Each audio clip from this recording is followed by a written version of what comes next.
राधे राधे दोस्तों, चलिए शुरू करते हैं विष्णु पुराण का 39वां अध्याय, जिसमें ब्रह्मचारी आदि आश्रमों का वृतांत है।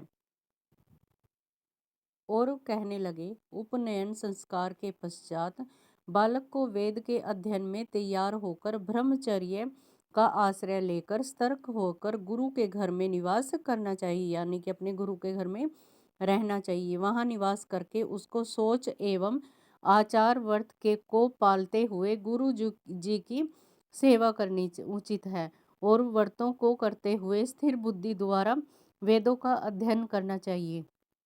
हे निरपति, प्रातःकाल तथा सायंकाल दोनों संध्याओं में एक चित होकर सूर्य तथा अग्नि की उपासना यानी कि पूजा करनी चाहिए और गुरु का अभिवादन करना चाहिए। सब उसको चाहिए कि जब गुरु खड़े हों तो स्वयं भी खड़ा हो जाए, और गुरु के चलने पर उसको पीछे पीछे चलना उचित है। उनके बैठ जाने पर उसे नीचे बैठ जाना उचित है। हे राजन, इस तरह उसे कभी गुरु के विरुद्ध आचरण नहीं करना चाहिए। गुरुवर के कहने पर एकाग्र मन से संयत होकर वेदाध्ययन करना चाहिए, और उनकी आज्ञा पर भिक्षा से प्राप्त होने वाले अन्न का भोजन करना चाहिए। जब पहले गुरु जल में स्नान कर ले तब उसे स्नान करना उचित है, और प्रतिदिन भोर होते ही गुरु जी के लिए समाधि जल, कुश, पुष्प आदि लाकर देना उसके लिए उचित है। इस तरह अपना वेद का पाठ समाप्त कर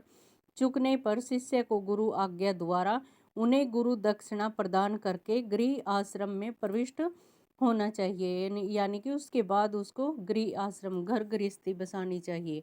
तदुपरांत नियम पूर्वक पानी ग्रहण करके अपने वर्ण के अनुकूल वृत्ति द्वारा धन उपार्जित करते हुए उसे सामर्थ्य के अनुसार गृह कार्य करते रहना चाहिए। पिंडदानी आदि द्वारा पितरों की तृप्ति करके, आदि यज्ञ द्वारा देवताओं को प्रसन्न करके, अन्न द्वारा ऋषियों को प्रसन्न करके, पुत्रोत्पत्ति द्वारा प्रजापति की तुष्टि करके, बलियों तथा अन्य भाग द्वारा भूत गया की संतुष्टि करके, और वात्सल्य भाग द्वारा समस्त विषयों का पूजन करते हुए मनुष्य अपने कर्मों से मिले हुए उत्तम लोकों को पा लेता है। जो सिर्फ भिक्षा भोग का निर्वाह करते हैं, ऐसे परिवारजक तथा ब्रह्मचारी आदि का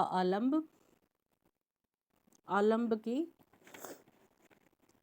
गृहस्थ आश्रम है, इसलिए यह अति उत्तम है। हे नृप, जो विप्र वेदों के अध्ययन, तीर्थों के स्नान तथा देश के दर्शन हेतु धरती का भ्रमण करते हैं, उनमें से जिनका कोई नियुक्त घर या भोजन का प्रबंध नहीं हुआ करता तथा जो जिस स्थान पर संध्या हो जाती है वहीं रुक जाते हैं, उन सबों का आधार गृहस्थ आश्रम ही है। हे राजन, उपरोक्त प्रकार के व्यक्ति जब अगर पधारे तो उनका शक्ति के अनुसार आदर सत्कार करते रहना चाहिए। जिस मनुष्य के घर से अतिथि निराश होकर वापस चला जाता है, उसको अपने संपूर्ण बुरे कर्म देकर वह अतिथि उसके पुण्य कर्मों को स्वयं ले जाता है। अतिथि का अपमान करना, अहंकार तथा घमंड का आचरण कर उसे पछतावा देना, अतिथि पर प्रहार करना या उससे कठोर वचन कहना गृहस्थ के लिए अनुचित है। इस तरह जो गृहस्थ अपने परम धर्म का पूर्ण प्रकार से पालन करता है, वह संपूर्ण बंधनों द्वारा विमुक्त होकर उत्तम लोकों की प्राप्ति करता है। गृहस्थ काम करते हुए जिन व्यक्तियों की उम्र अधिक हो गई है, उनको चाहिए कि अपनी मर्जी अपनी स्त्री को पुत्रों पर छोड़कर या उसे साथ लेकर वन में चले जाएं। वन में मूल पत्र फलादि का आधार करके दाढ़ी मूछें तथा जटाएं रखकर धरती पर सोए और मुनिवृत्ति कर सब तरह से उसको अतिथि की सेवा में सूक्ष्म करनी चाहिए। उसको चाहिए कि वह अपना बिछावना तथा ओढ़ने का वस्त्र चरम कास तथा कुशाओं का बनाए।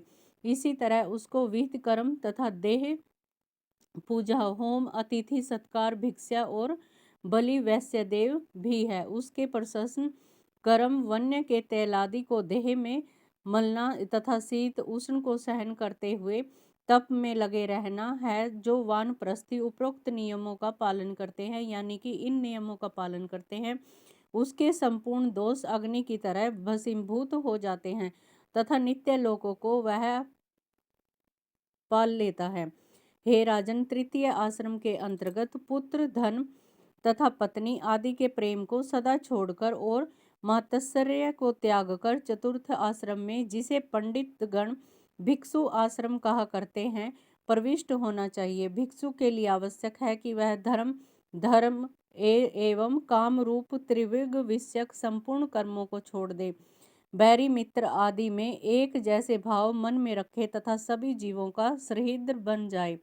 लगातार सबके हित की भावना हृदय में रखते हुए जरायुज, अंडज तथा स्वेद जाति संपूर्ण जीवों से हृदय, वाणी या कर्म द्वारा कभी भी द्रोह न करे और संपूर्ण तरह की आसक्तियों को विसार बैठे। उसको उचित है कि गांव में 1 रात्रि एवं पूर्व में 5 रात तक वास करे और इतने दिवस भी इस तरह वास करे जिससे किसी परिजन अथवा पूर्वजन में द्वेष भाव न हो सके। जब घरों में अग्नि शांत कर दी जाए और घर के समस्त सदस्य भोजन कर चुके तथा भिक्षु को उत्तम वर्णों के घरों में भिक्षावृत्ति हेतु जाना चाहिए।